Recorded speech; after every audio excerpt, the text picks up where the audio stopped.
No, hablemos de Ucrania, ¿verdad? Que está pasando un momento bastante tenso por ahora. Un momento complejo para Ucrania. Vamos a ubicarnos en tiempo y espacio. Ucrania, un país de Europa del Este que durante mucho tiempo formó parte de la extinta Unión Soviética, antiguamente formó parte también del Imperio Ruso, pero que tras la caída del muro de Berlín, la caída del socialismo, la desaparición de la Unión Soviética, recuperó su independencia, pero se mantuvo siempre bajo la órbita, bajo la influencia de Rusia, de la continuidad de lo que fue la Unión Soviética, y particularmente muy amistosas relaciones entre Víctor Yanuchenko, el presidente ucraniano, y Vladimir Putin, el presidente ruso, que ha colaborado económica y políticamente más de una vez con Ucrania. Sin embargo, en noviembre pasado, Juan, sorpresivamente Ucrania decidió empezar a firmar los PELPA para ser parte de la Unión Europea, de la Comunidad Europea.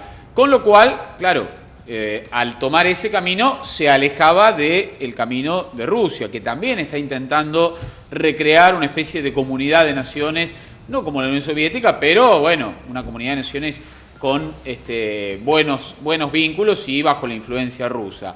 Esto generó mucha expectativa en un sector de la población que se ve a sí mismo mucho más europea, más prooccidental, que rechaza justamente a Yanuchenko porque lo consideran prorruso.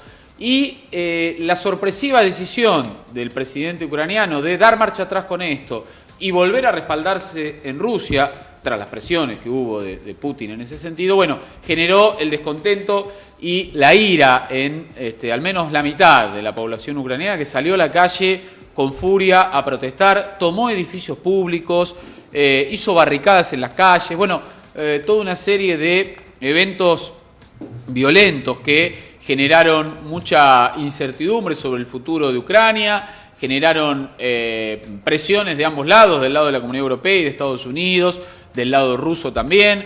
Finalmente, bueno, Putin adelantó un crédito para Ucrania y ahí terminó Yanuchenko de dar marcha atrás con la posibilidad de incorporarse a la Unión Europea. Pero claro, ahí siguieron en las calles protestando. La semana pasada hubo una especie de tregua. El presidente decretó una amnistía para todos aquellos que habían participado en la toma de edificios públicos, pero fue un armisticio que duró poco, porque ayer nuevamente ola de violencia y hubo que lamentar 18 muertos y, Juan, 1000 heridos, cifra impactante, que habla de la magnitud de las protestas, la magnitud de la violencia que sacude hoy a este pequeño país europeo que se dirime entre dos posiciones y que tiene dividida su población también, porque, esto hay que decirlo, la mitad de la población ucraniana se siente mucho más hermanada, mucho más compenetrada con los rusos, con Rusia, ¿no? Se siente cultural, tradicionalmente cercana a Rusia y confía en el respaldo ruso para sobrellevar la crisis económica. La otra mitad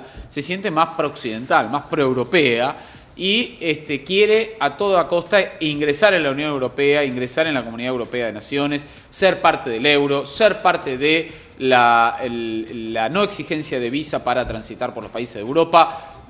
Una situación muy compleja porque tiene raíces en las tradiciones, en las etnias, en la cultura ucraniana, que ha estado dividida entre dos posiciones durante muchísimo tiempo y no es fácil de resolver para las actuales autoridades, pero probablemente tampoco para la oposición, si eventualmente algún día llegara al poder. Así que así las cosas en Ucrania, 18 muertos, 1000 heridos y la tensión que no cede porque las posiciones por ahora son irreconciliables. Bien, Lisandro, otro de los países que está bastante complicado y que lo venimos así mostrando aquí la otra vez en tu salida también, es Venezuela, que se ha cobrado también víctimas fatales, no tanto como en Ucrania, pero que sigue con un momento muy tenso y que tuvo una novedad bastante importante ayer. Sí, ayer se entregó finalmente Leopoldo López. ¿Quién es Leopoldo López? Bueno, Leopoldo López es uno de los líderes de la oposición venezolana, del antichavismo venezolano, que había retrocedido algunos casilleros en el liderazgo de la oposición en función del avance que tuvo Enrique Capriles Radonsky, que fue el último candidato presidencial que estuvo ahí, a un tris de ganar las elecciones, ¿no?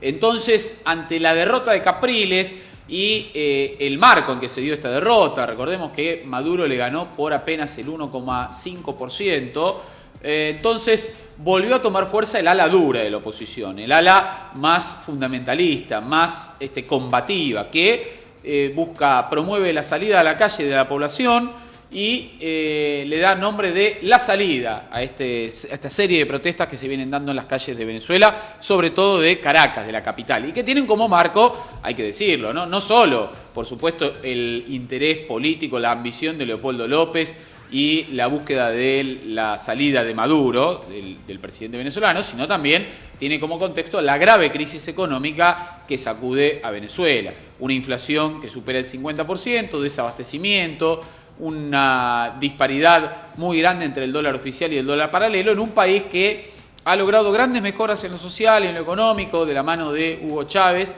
sobre todo, pero que no ha logrado romper con la dependencia del petróleo como casi único ingreso económico para el país caribeño. Entonces, claro, todo lo demás lo tiene que comprar y todo lo demás lo tiene que importar y todo lo demás, todo eso cuesta dólares y no hay petróleo que alcance para sobrellevar semejante demanda, ¿no? Así que ese cóctel de intereses políticos contrapuestos, por supuesto la mano de Estados Unidos probablemente está interesada en tener un gobierno amigo y no un gobierno hostil como ha tenido en los últimos años en Venezuela, pese a que, Juan, paradójicamente, el principal ingreso venezolano, que es el petróleo, lo compran dólares estadounidenses, ¿no? Porque Estados Unidos es el principal comprador del petróleo venezolano. Algunos decía el otro día, mitad en broma, mitad en serio, el financista de la revolución bolivariana es Estados Unidos, ¿no? Vaya paradojas si las hay en el mundo actual.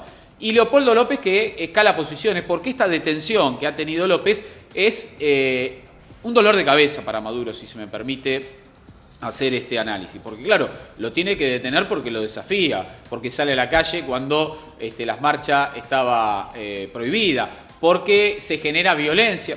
Es muy difícil cuando sale mucha gente a la calle evitar los brotes de violencia y los infiltrados, tanto de un lado y del otro, interesados en que haya todavía más violencia, ¿no? Entonces, bueno, mandó a detenerlo, pero claro, ahora tiene un problema, porque tiene un preso que se está convirtiendo en una referencia para la oposición. Por encima incluso de Capriles, que tiene una posición más moderada, que pretende llegar a las próximas elecciones, o en todo caso un referéndum revocatorio, algo que prevé la Constitución venezolana, la posibilidad de que juntando firmas se haga un referéndum. En su momento Chávez lo superó ampliamente y logró mantenerse en el poder. Pero claro, ahora López, una jugada arriesgada para él, porque va a la cárcel, pero una jugada que cualquier político audaz dice, yo la tomo, ¿no? Voy a la cárcel, pero soy el líder de la oposición. Y me planto como el referente de aquellos que estamos, dice López, en contra de Maduro, en contra del chavismo. Y Maduro que, claro, ¿qué hacemos con López? ¿Lo dejamos preso? ¿Lo liberamos? Cualquiera de los dos escenarios es complejo para Nicolás Maduro, que venía de ganar las elecciones municipales y venía fortaleciéndose, y eso tal vez empujó a López a salir a la calle ahora.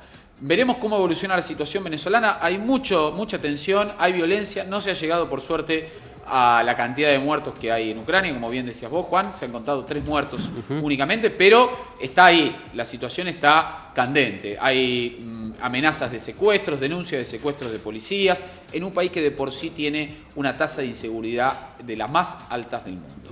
Un último comentario. En su momento Chávez armó a la población venezolana, a sus seguidores, para defenderse del intento de golpe de Estado de la oposición. Tal vez eso fue un error, porque hoy hay demasiadas armas en Venezuela y se vuelve un problema para el propio gobierno. Gracias, Abanés. No, por favor.